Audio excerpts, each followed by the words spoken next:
Usha medical education में आपका स्वागत है। आज का टॉपिक है माल प्रेजेंटेशन और माल प्रेजेंटेशन में मोस्ट कॉमन है ब्रीच प्रेजेंटेशन। क्या होता है माल प्रेजेंटेशन? माल प्रेजेंटेशन जब जो फिटस है उसका जो प्रेजेंटिंग पार्ट है यदि वो उसके यूट्रस के लोअर पोल में स्थित हो जाता है तो उसको हम प्रेजेंटेशन कहते हैं।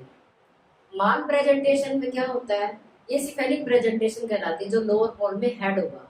लेकिन यदि लोअर पोल में बटक्स हो और ऊपर फंडस के पास हमारा बच्चे का हेड होता है तो ये हमारी ब्रीच प्रेजेंटेशन कहलाती है।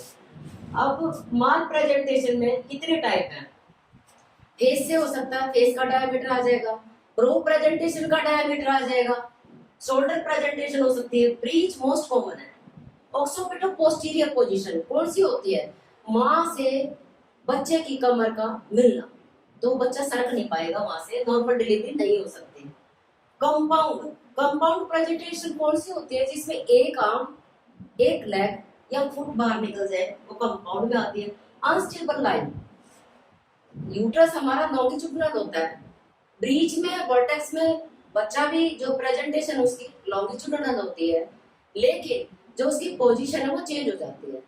पोजीशन में हेड ऊपर हो जाता है, बटक्स नीचे हो जाते हैं, बटक्स डिनोमिनेटर होता है तो उसको हम ब्रीच कहते हैं। लेकिन यदि यही पोजीशन हेड नीचे की तरफ हो, बटक्स ऊपर की तरफ हो तो ये सिफेलिक या बटक्स प्रेजेंटेशन कहलाती है। अनस्टेबल लाइन में ट्रांसवर्स भी हो सकती है, ऑब्लिक भी हो सकती है। अनस्टेबल लाइन ये है, ये लॉन्गिट्यूडिनल हो गया हमारा, ये हमारा हो गया ट्रांसवर्स लाइन। ओब्लिक राइट भी हो सकती है, ओब्लिक लेफ्ट भी हो सकती है। तो ये हमारी माल प्रेजेंटेशन की टाइप है। अब माल प्रेजेंटेशन में क्या होता है, कितने डिफेक्ट आते हैं? तीन चीजें होती है हमारे पास लेबर पेन के टाइप में, पावर, पैसेज और पैसेंजर। इन तीनों में यदि डिफेक्ट आ जाए, किसी चीज में डिफेक्ट आ जाए, तीनों में से एक में आ जाए। पावर में यदि पेन अच्छी तरह से नहीं, यदि मेल्टी पैरस वुमन जो होती है जब वो कई बार मतलब मल्टी प्रेगनेंसी उसको हो जाती है या कई बार मल्टी पैरस हो जाती है, 3 से ज्यादा डिलीवरी हो जाती है, तो उसके जो अब्डोमेन के है, निचले हिस्से के अब्डोमेन के मसल्स क्या होते हैं, रिलैक्स हो जाते हैं। तो पेंडुलस जैसे कोई चीज ऊपर कुछ भी नहीं होगा लेकिन नीचे जैसे कोई चीज लटका दी हो, तो पेंडुलस अब्डोमेन की वजह से, क्योंकि यहाँ पे अब्डोमेन मसल्स बिल्कुल रिलैक्स हो जाते हैं। डिफेक्ट इन पैसेज है रास्ता, जैसे हमारा ये पैसेंजर निकले या फिटस निकले। यदि कॉन्ट्रैक्टेड पेल्विस है, यानी कॉन्ट्रैक्टेड का मतलब 1 या 2 डायमीटर, 1 सेंटीमीटर का डायमीटर, 1.5 सेंटीमीटर का डायमीटर कम होना पेल्विस में। पेल्विस में ट्यूमर हो, कोई फाइब्रोइड ट्यूमर हो सकता है, या प्लेसेंटा प्रीविया नीचे का लोअर पोल में, क्योंकि यूट्रस में नॉर्मल प्लेसेंटा कहाँ होता है, अपर पोल में सिचुएटेड होता है, लेकिन ये यूट्रस में लोअर पोल में सिचुएटेड प्लेसेंटा हो जाता है, उसको प्लेसेंटा प्रीविया कहते हैं।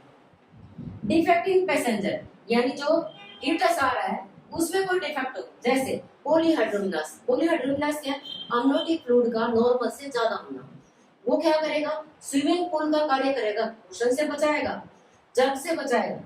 लेकिन वो स्विमिंग पूल का, क्योंकि पानी इतना ज्यादा होता है, अमनोटिक फ्लूइड ज्यादा होता है, बच्चा मूवमेंट ज्यादा करता है, ज्यादा मूवमेंट भी बच्चे के लिए खतरा है।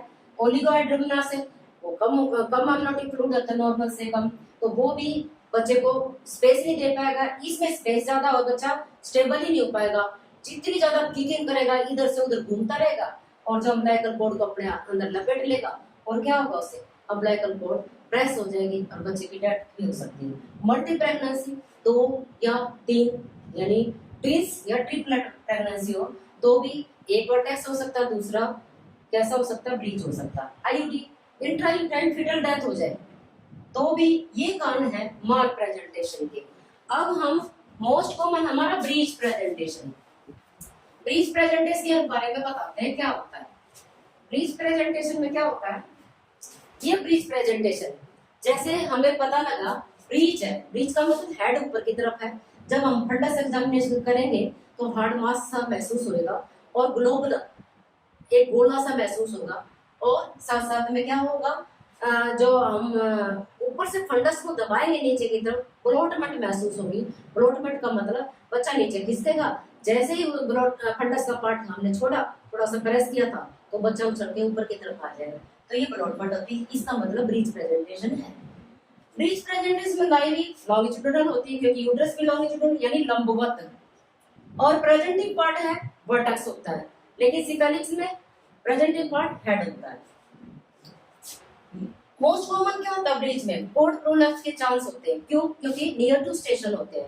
एमनियोटिक फ्लूइड मेम्ब्रेन रप्चर हुई तुरंत प्रभाव से क्या होगा, यदि लॉन्ग कॉर्ड होगी, अप्लाइकल कॉर्ड होगी, तो स्लिप करके नीचे की तरफ आ जाएगी और नॉर्मल डिलीवरी करना मुश्किल हो जाता है। इसमें नीचे पोजीशन देते हैं जब तक ओटी में पेशेंट को शिफ्ट नहीं कर लेते। इसको हम मेडिकल इमरजेंसी भी कह सकते हैं।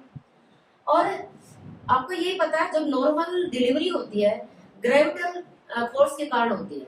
कैसे? जैसे बच्चा प्रीटर्म में होता है तो उसका बॉडी तो मतलब क्या बड़ी होती है, सिर छोटा होता है, लेकिन जैसे जैसे थोड़ी सी 36, 37 वीक की प्रेगनेंसी आती है, सिर बड़ा हो जाता है बच्चे का बॉडी की अपेक्षा। तो जो ग्रेविटल फोर्स है, जितनी भारी चीजें वो नीचे की तरफ आए, सिर हमारा भारी है तो नीचे आ जाए। ज्यादातर 95% बर्थ में बच्चे आ जाते हैं, लेकिन कई कारण होती है जिसकी वजह से वो नीचे नहीं आ पाते। वो क्या कारण है? सबसे पहले प्रीमेच्योरिटी। प्रीमेच्योरिटी में क्या, स्टेबल लाइन नहीं हो पाती बच्चे की, वो कभी घूम रहा है इधर उधर, ट्रांसफर भी ओब्लिक में हर तरह से लाइव है वो, क्योंकि उसके पास फ्लूइड है। फ्लूइड में वो स्विमिंग पूल में जैसे घूमता रहता है तो ऐसे घूमता है। यूट्राइन अबनॉर्मलिटी में क्या होगा, यूट्रस में या तो सेप्टम का डिफेक्ट हो या फंडस ही नहीं बना हो, या दोनों चीजों में फंडस भी नहीं बना और कोरोना डिफेक्ट हो गया, तो ये यूट्रस में अबनॉर्मलिटी, माँ के यूट्रस में। फाइब्रॉइड यूट्रस, माँ के फाइब्रॉइड है, ट्यूमर है। मल्टी प्रेगनेंसी, ट्विंस या ट्रिपलेट हो तो वो बच्चे ब्रीच में चले जाते हैं। कॉन्ट्रैक्टेड पेरिस अभी बताया था, 1 सेंटीमीटर या 1.5 सेंटीमीटर डायमीटर कम होता। प्लेसेंटा प्रीविया भी अभी बताया था, लोअर बोन में स्थित होना चाहिए था, लेकिन वो अपर बोन में होना चाहिए था नॉर्मल, लेकिन वो निचले बोन को घेर लेता, लोअर यूट्रस को घेर लेता है, तो वहां पे प्लेसेंटा प्रीविया में जैसे ब्रीच बच्चा है वहां पे सेटल हो जाता है। हाइड्रोकेफेलस में क्या होता है? हाइड्रो मींस पानी। कैसा पानी? सीएसएफ, सेरेब्रोस्पाइनल फ्लूइड यदि एक्युमुलेशन हो जाता है, जो लेटरल वेंट्रिकल से या थर्ड और फोर्थ वेंट्रिकल से जाता था, उसका पाथवे किसी तरह से ऑब्स्ट्रक्ट हो जाता है, तो जो पानी है, जो सीएसएफ है, वो एक्युमुलेट हो जाता है, सिर में बड़ा सिर हो जाता है। तो जो हमारा फंडस पार्ट होता है, फंडस पार्ट में बेबी अपने सिर को फंडस पार्ट में फिक्स कर लेता है। प्रीवियस सजन सेक्शन हो तो चांस हो जाते हैं हमारे ब्रीच प्रेजेंटेशन की।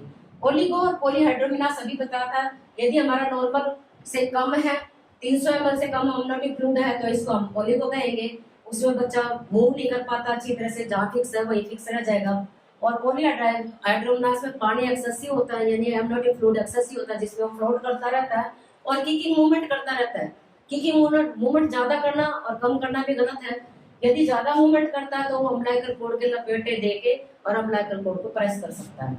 मल्टीपारा, मोर देन 3 डिलीवरी जिस लेडीज की होगी तो उसके जो मसल्स होते हैं नीचे के रिलैक्स हो जाते हैं, अब्डोमेन के भी और यूट्रस के, तो जो बेबी है वही में, फिटस है वहीं पे सेटल हो जाता है। स्पाइनल बायोफिडा, यदि स्पाइनल बायोफिडा में क्या होता है, बॉडी पहले बड़ी होती है और साथ में ट्यूमर हो जाता है, तो उसकी वजह से जो फिटस है उसका जो हमारा बटक्स है वो वहीं की वहीं सेटल हो जाता है, क्यों चौड़ा पार्ट हो जाता है। एनालकफेली जो वॉल्ट मिसिंग होती है उसमें भी ऐसा चांस होता है, क्योंकि मूवमेंट अच्छी तरह से नहीं कर पाता। और कोर्नुआ फंडल अटैचमेंट ऑफ प्लेसेंटा। अब जी ये जैसे फंडस है हमारा, ये हमारा ये कोना होता है, यदि प्लेसेंटा यहाँ हो जाए या यहाँ हो जाए, किसी पार्ट में हो जाए, तो ये स्पेस तो कम हो गया ना, तो हेड छोटा होता है, तो यहीं पे बच्चा क्या करता है, अपने आप को सेटल कर लेता है। इसको बोलेंगे, क्या बोलेंगे हम? कोर्नुआ फंडल अटैचमेंट ऑफ प्लेसेंटा। यदि प्लेसेंटा यहाँ अटैच हो जाए। एक और है मायोटोनिक डिस्ट्रोफी। मायोटोनिक में क्या होता है? मायो मींस मसल्स वीक हो जाते हैं, किसके? बच्चे के। डिस्ट्रोफी शुरुआत में जैसे बच्चा मतलब प्रेगनेंसी में आया तो उसके मसल्स वीक हो जाएंगे और वो किकिंग मूवमेंट उसकी डिक्रीज हो जाएगी, तो वो भी मतलब ज्यादा मूव नहीं कर पाएगा, तो वो भी का ब्रीच प्रेजेंटेशन में यानी ऊपर की तरफ हेड उसका अंगेज हो जाएगा। तो ये हमारे कोर्स थे। अब टाइप करते हैं, टाइप प्रेजेंटेशन की टाइप क्या क्या होती है। पहले सिफेलिक्स जिसको वर्टेक्स बोलते हैं, फिर ब्रीच है।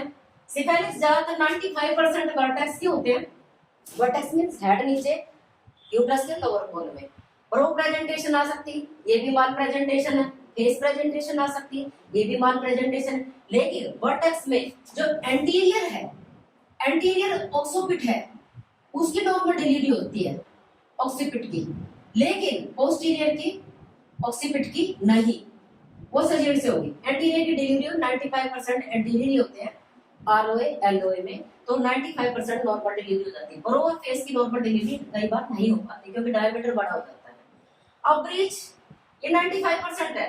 ब्रीच में क्या होता है, पहले जो ब्रीच बच्चे होते हैं वो 28 वीक्स की प्रेगनेंसी होती है, जब गेस्टेशन होती है तो यहाँ तक 20% बच्चे इस अवस्था में होते हैं, ब्रीच की अवस्था में। जैसे जैसे वो 34 से 36 की गेस्टेशन में आ जाते हैं तो 5% बच्चे ब्रीच में, क्योंकि वो मूवमेंट करके ग्रेविटी के प्रेशर से नीचे ऐड आ जाएगा उनका। लेकिन 3 से 4% बच्चे रह जाते हैं एट टर्म तक, यानी फुल टर्म तक रह जाते हैं, जो कि ब्रीच ही रह जाते हैं, जिनकी नॉर्मल डिलीवरी करना बड़ा मुश्किल हो जाता है। तो ब्रीच में टाइप कितनी है? टाइप है कंप्लीट और इनकम्प्लीट। कंप्लीट का मतलब बच्चा है जो यूट्रस है उसके अंदर जैसे पलाथी लगा के बैठता है, चौकड़ी मार के बैठता है, इस तरह से बैठता है, तो ये नॉर्मल डिलीवरी नहीं हो सकती। वेल फ्लैश होता है लेकिन नॉर्मल डिलीवरी फिर भी नहीं होती क्योंकि डायमीटर छोड़ा आ जाता है। इसमें लेग्स भी आ जाएंगे, इसके बच्चे के फ्लैक्स बेसिस से लेग आ जाएंगे, उसके पंजे आ जाएंगे और बटक्स आ जाएंगे। इनकम्प्लीट में क्या होता है, 3 तरह की सब टाइप है, फ्रैंक, फुटलिंग और नीलिंग। फ्रैंक में क्या होता है, बच्चे के दोनों पैर ऊपर होते हैं, हाथ भी ऊपर की तरफ होते हैं, बटक से नीचे होता है, तो ये डिलीवरी नॉर्मल हो सकती है। यदि बच्चे का वेट ठीक है तो ये नॉर्मल डिलीवरी हो सकती है। फुटलिंग में क्या होता है, बच्चा जो पालथी लगा के बैठा था उसका एक पैर नीचे की तरफ आ जाता है, तो ये बड़ी सीरियस कंडीशन होती है। नीलिंग भी सीरियस कंडीशन होती है। इन टाइम में तुरंत प्रभाव से यदि सर्जरी नहीं होती तो बच्चे की डेथ भी हो सकती है। तो ये दोनों चीजें हैं जो फुटलिंग और नीलिंग बड़ा ही मतलब क्या है, कॉम्प्लिकेटेड है, जिसमें सर्जरी बहुत जरूरी है। फ्रैंक ब्रीच केवल हम नॉर्मल डिलीवरी ट्रायल कर सकते हैं यदि बच्चे का वेट और जो उसकी गेस्टेशनल एज है वो ठीक से। अब हम यदि डायग्नोज करें तो कैसे करें? डायग्नोज में क्या होता है, 2 तरह से डायग्नोज करते हैं हम। डायग्नोज को 2 तरह से करते हैं, एक तो हम क्लिनिकल में और एक है हमारा सोनोग्राफी करते हैं। सोनोग्राफी क्लिनिकल में क्या देखेंगे, फंडल ग्रिप देखेंगे। फंडल ग्रिप क्या होता है? फंडल ग्रिप जैसे माँ को हमने लेटाते जो फंडस पार्ट है वहां से हम देखेंगे यदि ग्लोबुलर हार्ड मास है और प्लॉटमेंट यदि हम प्रेशर करके नीचे की तरफ देखते हैं तो ऐसा लगता है, और फिर वापसी मतलब छोड़ देते हैं तो बच्चे का वापसी मतलब उसी स्टेज में आ जाता है। इसका मतलब फंडल ग्रिप से हमें पता लग जाता है कि बच्चा कहाँ है, बच्चा प्रीस प्रेजेंटेशन में। लेकिन यदि ऊपर इरेगुलर एरिया और सॉफ्ट दिखता है और चौड़ा दिखता है और नीचे यदि हम पावली ग्रिप देखेंगे यदि हार्ड मिलेगा तो इसका मतलब क्या हो जाता है, ये ग्रिप देखने से बच्चे की सिफेलिक प्रेजेंटेशन है। अब दूसरा ग्रिप होता है एक्सकल्टेशन। एक्सकल्टेशन में क्या करते हैं हम, बच्चे की जो फिटल हार्ट साउंड सुनते हैं, यदि अम्बलाइकस कोर्ड से नीचे की तरफ होती है फिटल हार्ट साउंड, इसका मतलब सिफेलिक प्रेजेंटेशन है। यदि अम्बलाइकस कोर्ड से ऊपर की तरफ एफएसएच यदि हार्ट हियरिंग होती है हमारे को बिनार स्पिटोस्कोप से, तो इसका मतलब बच्चा का कैसा है, ब्रीच प्रेजेंटेशन है। तो ऐसे हमें सोनोग्राफी से एक्चुअल चीजें पता लग जाती है, ब्रीच है या कैसा है बच्चा, ट्रांसवर्स लाई है, ओब्लिक लाई है, ये वर्टेक्स है, ऑक्सीपिटल एंटीरियर है, कौन सी लाई में।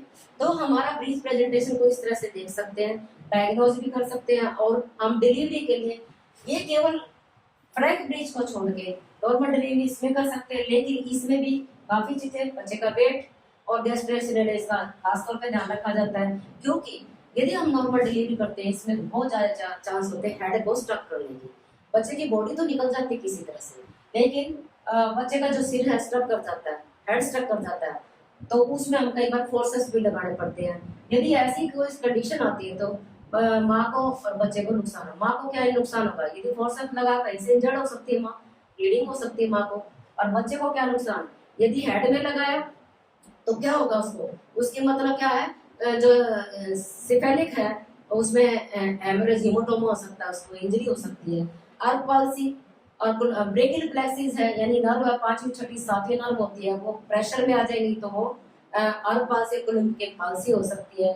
और बच्चे को जब जैसे ही मतलब बॉडी को खींचते हैं और यहाँ से जैसे लीवर की तरफ से या किडनी की तरफ से यहाँ से पकड़ के जैसे नीचे की तरफ लवसेट मेथड में लेते हैं तो उसमें बच्चे का लीवर और किडनी भी डैमेज हो जाते हैं।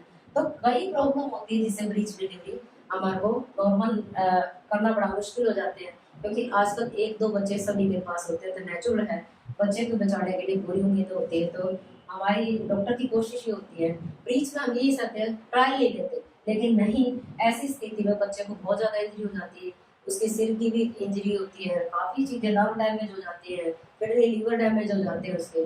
तो हमें क्या करना चाहिए, और माँ को भी इंजरी हो सकती है क्योंकि उसको यदि मतलब हार्ट स्ट्रोक हो जाता है। कई बार इतना भी होता है यदि हम मतलब नॉर्मल डिलीवरी का ट्रायल ले रहे हैं लेकिन बच्चे का फुट लिंक हो गया है, कोड प्रोलैप्स हो गया, एकदम मेडिकल इमरजेंसी हो गई, तुरंत प्रभाव से हमें क्या करना पड़ेगा, ऑपरेशन थिएटर में जाना पड़ेगा और फिर भी ऑपरेशन करना बेटर है। ब्रीच डिलीवरी में सिजेरियन सेक्शन को ही मतलब प्रेफर करें ताकि मतलब बच्चे की माँ के दोनों की जान बचाया जा सके और कॉम्प्लिकेशन कम से कम की जा सके। आपको ये टॉपिक कैसा लगा? यदि वीडियो अच्छी लगी है तो लाइक कीजिए, सब्सक्राइब कीजिए, बेल आइकन को जरूर दबाएं ताकि अगले आने वाली नोटिफिकेशन आप तुरंत प्रभाव से देख सकें। नमस्कार।